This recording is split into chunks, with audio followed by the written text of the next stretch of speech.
अस्सलाम वालेकुम, मैं हूं अदील अकरम। ये हमारा कंप्लीट एसईओ कोर्स है। हम इसे टाइम टू टाइम अपडेट करते रहते हैं ताकि इसकी जो रेलेवेंसी है वो बनी रहे और आउटडेटेड चीज़ों पर आपका टाइम ज़ाया ना हो। सो आप इस कोर्स को कंप्लीट देखें। इससे ना सिर्फ आपकी स्किल जो है वो बहुत अच्छी हो जाएगी बल्कि आप इससे कमाना भी शुरू कर देंगे। आपका यूजर एक्सपीरियंस बहुत ज्यादा अच्छा होना चाहिए। जितना ज्यादा यूजर एक्सपीरियंस अच्छा होगा उतनी ही ज्यादा आपकी जो वेबसाइट है वो अच्छी रैंक होगी। गूगल किस तरह से मेयर करता है आपके यूजर एक्सपीरियंस को? देखो, एक अगर कंटेंट है, आप दो कंटेंट की एग्जांपल ले लें। दोनों का जो वर्ड काउंट है वो थाउजेंड थाउजेंड है। दोनों का कंटेंट बहुत ज्यादा अच्छा लिखा हुआ है। अब एक यूजर आता है, यूजर आने के बाद एक कंटेंट को रीड करता है और वो उसे देखता है कि यार ये जो कंटेंट है वो बहुत अच्छा लिखा हुआ है। उसने पूरे का पूरा कंटेंट रीड किया। उसे लगा वो थाउजेंड वर्ड रीड करने में कितने मिनट लगे, सपोज हम कहते हैं कि 5 मिनट लगे। वो दूसरे पर गया, दूसरे पर भी थाउजेंड वर्ड रीड करने में उसे 5 मिनट ही लगे। अब दोनों का टाइम बिल्कुल बराबर हो गया, लेकिन यूजर एक्सपीरियंस को हम कहाँ पर ऐड करेंगे? सपोज जब उसने ये जो पहले वाला कंटेंट था उसे रीड किया तो उसमें ना उसने पिक्चर्स ऐड कर दी हैं, दो से तीन। और पिक्चर्स के साथ एक दो ग्राफ ऐड कर दिए हैं। अब यूजर जो है उसने वो वर्ड्स को रीड कर रहा है। रीड करने के बाद वो पिक्चर को देखेगा, ग्राफ को देखेगा, उसका एनालिसिस करेगा, उसे समझने की कोशिश करेगा। अब टाइम क्या हो गया आपका? बढ़ गया है। फर्स्ट वाले पे जो टाइम है वो 5 से 8 मिनट चला गया क्योंकि यूजर ने पिक्चर्स को देखना शुरू कर दिया। अच्छा, सपोज हम उसके अंदर एक वीडियो भी डाल देते हैं, 1 मिनट की या 30 सेकंड की, जो कि उस स्मॉल किसी भी स्पेसिफिक चीज को या आइडिया को समझा रही है या उसकी जो एनिमेशन है वो दिखा रही है। अब यूजर का अगर हमने 1 मिनट की वीडियो डाली है तो यूजर ने 1 मिनट इस पर भी लगा दिया, वो 4 से कहाँ पहुंच गया, 9 मिनट पर पहुंच गया।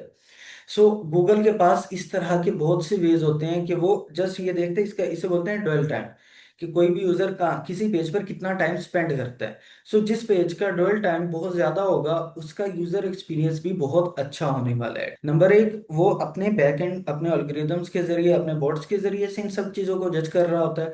और नंबर टू, वो इन ये जो फैक्टर्स हैं इन फैक्टर्स के जरिए भी इस चीज को जज कर रहा होता है कि आपके पास अगर कोई यूजर आता है तो वो आते ही रुकता है या नहीं रुकता, वो बाउंस तो नहीं करता। बाउंस इसके अंदर क्या होता है?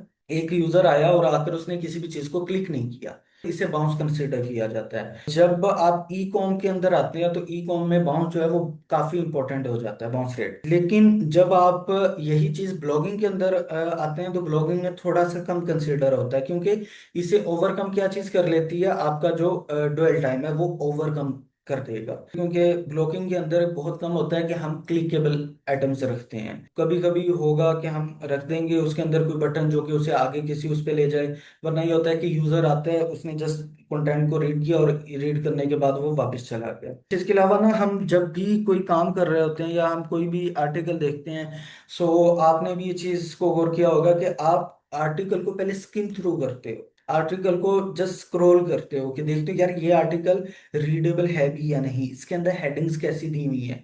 तो हम इन चीजों का भी यूजर एक्सपीरियंस में ध्यान रखते हैं कि अगर कोई पर्सन फर्स्ट आके स्किम थ्रू करे तो उससे जो आर्टिकल है वो इंगेजिंग लगे, अट्रैक्टिंग लगे। उससे अगर कोई एक आधा वर्ड उसकी नजर में गुजरता है कि यार अच्छा, एक तो क्यूरी माइंड में हो, ठीक है, उस वो किस क्यूरी से इधर आया।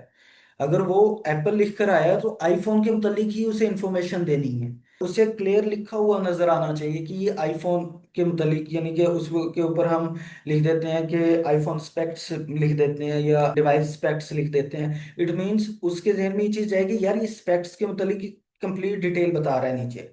वो रीड नहीं करेगा, वो जस्ट स्किम कर रहा है अभी। नेक्स्ट, हम उसके जो मुख्तलिफ कलर्स की अवेलेबिलिटी है वो लिख देंगे। के नीचे हम उसका रिव्यूज लिख देंगे कि उस डिवाइस के मुतालिक फेमस टेक रिव्यूज हैं वो कौन कौन से हैं और किसने क्या इसकी रेटिंग्स दी है। तो जब हम काफी सारी चीजें ऐड कर देंगे जो कि दूसरी साइट्स पर ऐड नहीं है, तो यूजर का आपकी साइट पर या आपके कंटेंट के ऊपर जो बिलीव है वो ज्यादा बढ़ना शुरू हो जाएगा। सो इन सब चीजों को हम यूजर एक्सपीरियंस में काउंट करते हैं। हमारा एसईओ मास्टरमाइंड कोर्स हर मंथ शुरू किया जाता है। सो अगर आप उसका पार्ट बनना चाहते हैं तो हमसे रब्ता करें।